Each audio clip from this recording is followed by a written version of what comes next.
నమస్కారం. ప్రస్తుతం మనం చిత్తూరు జిల్లా చంద్రగిరి నియోజకవర్గం ఎమ్మెల్యే చెవిరెడ్డి భాస్కర్ రెడ్డి గారి తనయుడు చిత్తూరు జిల్లా పార్లమెంటరీ విద్యార్థి విభాగం అధ్యక్షుడు మోహిత్ రెడ్డి గారితో ఉన్నాం. 2019 సార్వత్రిక ఎన్నికల భాగంగా ఈరోజు మనం చంద్రగిరి నియోజకవర్గం ఎమ్మెల్యే చెవిరెడ్డి భాస్కర్ రెడ్డి గారి తనయుడు చెవిరెడ్డి మోహిత్ రెడ్డి గారితో ఉన్నాము. నమస్కారం సార్. నమస్కారం. చెప్పండి, ఇప్పుడు మీరు ఎన్నికల ప్రచారంలో మొదటి అనుభవం కదా, మీకు ఎలా ఉంది? నిజంగానే మొదటి అనుభవం అండి ఇది. మొదటిసారి ఊరు ఇంటిలో తిరుగుతున్నాము. ఇంత విస్తృత స్థాయిలో అయితే లాస్ట్ టైం కూడా ఎమ్మెల్యే కోసం ప్రచారం తిరిగాం, కానీ ఒక 5 రోజుల్లో 10 రోజుల్లో తిరిగాం. కానీ ఈ విధంగా 5 నెలలు 6 నెలలు తిరగడం అనేది చాలా బాగుందండి. ప్రజల్లో ఒకసారి కలిసి మేమేకమై వాళ్ళ అభిమానాలు చాలా చోట్ల చేకూరుతూ నాన్నగారిని మళ్ళీ ఎమ్మెల్యే చేయాలనే ఒక బలమైన సంకల్పం అయితే కనపడతా ఉందండి ప్రతి చోట. అయితే ఎన్నికలకి ముందు 3 నెలల ముందు నుంచే ప్రారంభించారు ప్రచారం, ఎందువల్ల కారణాలు? ఇది కాన్స్టిట్యున్సీ ఒరిజినల్గా నేపథ్యం తెలియాలండి మీకు. మన ఆంధ్రప్రదేశ్లోనే చాలా one of the biggest constituency ఇది. ఆంధ్రప్రదేశ్లోనే సుమారు ఇటు చూస్తే జీడి నెల్లూరు, శ్రీకాళహస్తి, తిరుపతి, పీలేరు, ఒక 7-8 కాన్స్టిట్యున్సీలు టచ్ అవుతాయి. 2,80,000 మంది ఓటర్లు ఉన్నారు. ఇంత పెద్ద కాన్స్టిట్యున్సీ ఒక్కసారి నాన్న తిరగాలంటేనే ఒక 7-8 నెలలు అవుతుంది. అలాంటిది అందుకే ఒక ఇంట్లో ఉన్న వాళ్ళందరూ ఎలక్షన్కి ఒక 5 నెలలు 6 నెలల ముందే మేము ప్రచారం, ఈ ఫస్ట్ టైం కాదు లాస్ట్ టైం కూడా ఇదే విధంగా స్టార్ట్ చేసామండి. ఇన్ని రోజులు గతున్నారు కదా, ప్రజల యొక్క సమస్యలను తెలుసుకున్నారు కదా, మీకు ఏమనిపించింది? ప్రతి చోట సమస్యలు అయితే ఉన్నాయండి. మేము పరిష్కరించడానికి ఎంత ట్రై చేసినా, నాన్నగారు ఎన్ని పోరాటాలు చేసినా, ఎన్ని ధర్నాలు చేసినా, జనాలందరికీ తెలిసి ఎన్ని ధర్నాలు చేసాము, ఎన్ని పోరాటాలు చేశాము.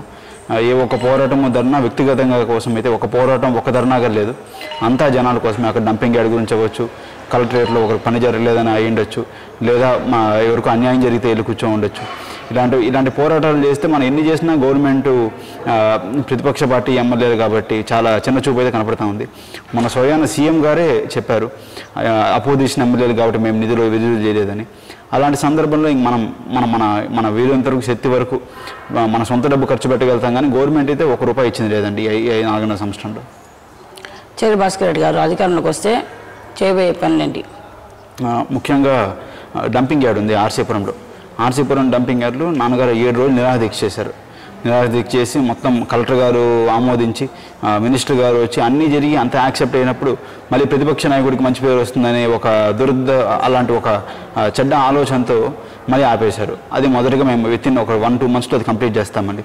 మళ్ళీ రెండవది తెలుగుగంగ వాటర్ ఉంది. ఇక్కడ చాలా ఊర్లకి తెలుగుగంగ వాటర్ సప్లై చేయలేదు. అది కూడా ఇదే కారణంతో మేము భావిస్తున్నాము.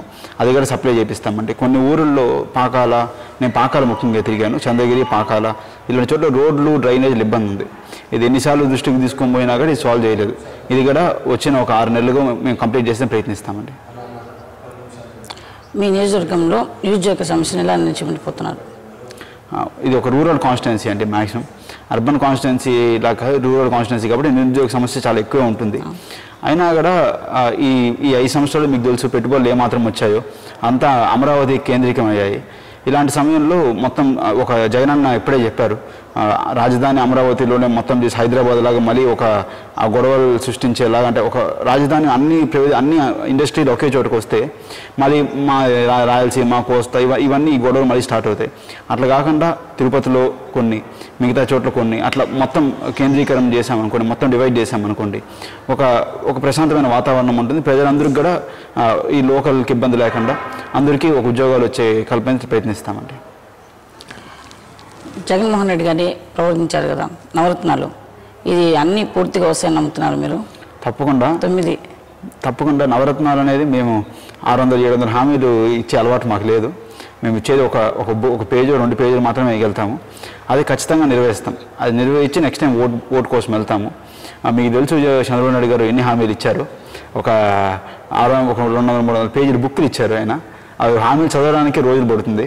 అది ఇంకా ఎప్పుడు ఇంప్లిమెంట్ చేస్తాడో ఆయనే తెలుసుకోవాలి. జగన్ అయితే కరెక్ట్గా 2 పేజీలు ఇచ్చాడు నవరత్నాలు. చాలా అంటే మిగతా రాష్ట్రాల్లో ఇంప్లిమెంట్ చేసింది అవేవో అసాధారణమైనవి ఏం కాదు. రుణమాఫీ ₹1,00,000 టోటల్గా రుణమాఫీ చేస్తామన్నాము. రుణమాఫీ ఖచ్చితంగా డోక్రా రుణమాఫీ చేస్తాం. ప్రతి ఒక్కరికి ₹1,00,000 డోక్రా రుణమాఫీ చేస్తాము. చంద్రబాబు నాయుడు గారు పూర్తి రుణమాఫీ అన్నారు. మీకు తెలిసి దాని పరిస్థితి ఏమైందో. మళ్ళీ నిరుద్యోగ వృత్తి 2000 ఇస్తామన్నాం, ఖచ్చితంగా ఇస్తాము. మళ్ళీ గ్రామ సెక్రటరియట్ పెట్టి నిర్వహిస్తాం. గ్రామ సెక్రటరియట్ ఇంతవరకు సమస్యలు ఒకే చోట, ఇప్పుడు సమస్యలు మన ఊర్లో ఉండే సమస్యలు మండల స్థాయికి వెళ్ళి చెప్పాలి, అక్కడ వింటారు. అక్కడ చాలా ఇబ్బంది, ఎన్నో కొన్ని ఇప్పుడు తిరుపతి రూరల్ అనుకోండి, మొత్తం 1,14,000 ఓట్లు ఉన్నాయి. వాళ్ళందరూ వెళ్ళి మండల ఆఫీస్లో వాళ్ళ సమస్యలు తెలుపుకోవాలంటే చాలా కష్టం. గ్రామాల సెక్రటరీలు ఎప్పుడైతే స్ట్రాంగ్ చేస్తారో అప్పుడు ఆటోమేటిక్గానే ప్రజల సమస్యలు ఈజీగా సాల్వ్ అయ్యే అవకాశాలు ఉంటాయి. నాకు తెలిసి అన్నీ ప్రాక్టికల్గా అనిపిస్తున్నాయి, ఏవి ఇన్ప్రాక్టికల్ అయితే నాకేం అనిపించలేదండి. కొంతమంది 4 సంవత్సరాలుగా మీరు చేసేది ఎటువంటి అభివృద్ధి చేయలేదంటున్నారు, ఇది ఎంతవరకు నిజం? చాలామంది అనొచ్చు, ఎందుకంటే మీకు తెలిసి ఇంతకుముందు చెప్పాను, చంద్రబాబు నాయుడు గారు లాంటి ఒక సీనియర్ పొలిటీషియనే మేము ప్రతిపక్ష పార్టీలు కాబట్టి నిధులు విడుదల చేయలేదని డైరెక్ట్గా స్టేజ్ మీద చెప్తా ఉంటే ఇంకా ప్రతిపక్ష పార్టీకి ఎంత విలువ ఇస్తున్నారో ఆయన అంటే టీడీపీ నాయకులు తెలుసుకోవాలి, జనాలు తెలుసుకోవాలి. ₹1 కూడా 5 సంవత్సరాల్లో ఇండియాలో ఏ విధమైన రాజకీయ పార్టీ చేయని ధైర్యాన్ని వీళ్ళు చేసి ఏపీ నిధులు, ఎమ్మెల్యే నిధులు ఉంటాయి, 3 కోట్లు 2 కోట్లు సంవత్సరానికి ఒకసారి రిలీజ్ చేస్తారు. ఆ నిధులు టోటల్గా తీసేసి జన్మభూమి కమిటీలకు ఇచ్చారు. జన్మభూమి కమిటీలకు ఇస్తే వాళ్ళు ఏం చేస్తారు, వాళ్ళు అనుకూలమైన వాళ్ళు ఇచ్చుకుంటారు. మేము ప్రజలతో గెలిచాం, టీడీపీ మమ్మల్ని అపాయింట్ చేయలేదు. అలాంటప్పుడు ఖచ్చితంగా ఎమ్మెల్యేకి ఒక విలువ ఇవ్వాలి, ఎమ్మెల్యే కూడా ఈ అభివృద్ధి దాంట్లో పాల్గొనాలి. అలా కాకుండా ప్రతిపక్ష నాయకులని ఒక విధంగా, అధికార పక్ష నాయకులను ఒక విధంగా చూడడం చాలా తప్పు. అయినా మేము ఎక్కడ ఆగలేదండి, 5 సంవత్సరాలు జనాల్లోనే ఉన్నాము. ప్రతి సంవత్సరము మేము వినాయకుడికి విగ్రహాలు పంచుతున్నాం, పిల్లల్ని ఎంకరేజ్మెంట్ కోసం గోల్డ్ మెడల్ ఇస్తున్నాం 10th క్లాస్లో బాగా చదివిన వాళ్ళకి. మళ్ళీ మన రైతులకి ప్రతి సంవత్సరము ఈ వేలం పాట 30 లక్షలు 40 లక్షలు కానీ ఎంతైనా కానీ మొత్తం మన చంద్రగిరిలో ఉన్న నియర్లీ ఒక 5-6 ఈ మండీలు ఉంటాయి, అన్నీ మేమే పాడేసి ఉచితంగా ఇస్తున్నాము. మళ్ళీ మన క్రికెట్ నిర్వహిస్తున్నాం పిల్లల యువకులకు ఉత్సాహంకి, అన్నీ మా సొంత నిధులతోనే చేస్తున్నాము. గవర్నమెంట్ నుంచి సహకారం లేకపోయినా కూడా మా చేతనైనంత, మా వీలైనంత వరకు ఆస్తులమ్మో ఏవో అమ్మో మేము 5 ఏళ్ళుగా అయితే జనాలతో ఉన్నామని మేము గర్వంగా చెప్పగలుగుతామండి. అలా చెప్తున్నారు. నెక్స్ట్ జగన్ చేడు భాస్కర్ వస్తున్నారు అని చెప్పి, నిజంగా వస్తే ఫస్ట్ చేయబోయే మంచి పని ఏంటి? అదే అండి, ఇప్పుడు ఉన్న 9 నవరత్నాలు అనేవి చాలా జనాలకి బలంగా తీసుకువెళ్తున్నాము.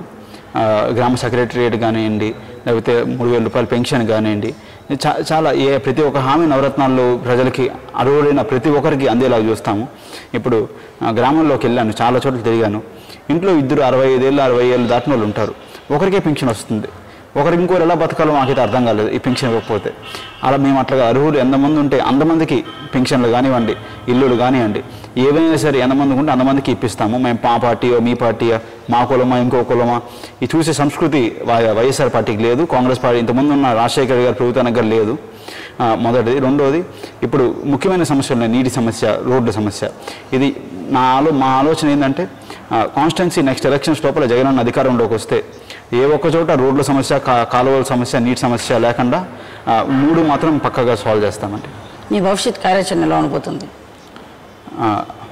మా భవిష్యత్ కార్యాచరణ అదే అండి, మేము ఇంకో 10 రోజులు ఉంది ఎలక్షన్స్, ఇదే విధంగా ప్రచారం చేస్తున్నాము.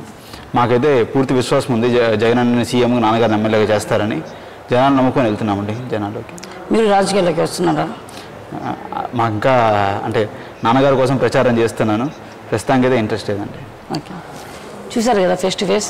ఈరోజు మన చంద్రగిరి నియోజకవర్గ ఎమ్మెల్యే చేరెడ్డి మోహిత్ రెడ్డి గారితో ఉన్నాము. ఇంకొక రోజు మరొకరితో ఉంటాం. నమస్కారం.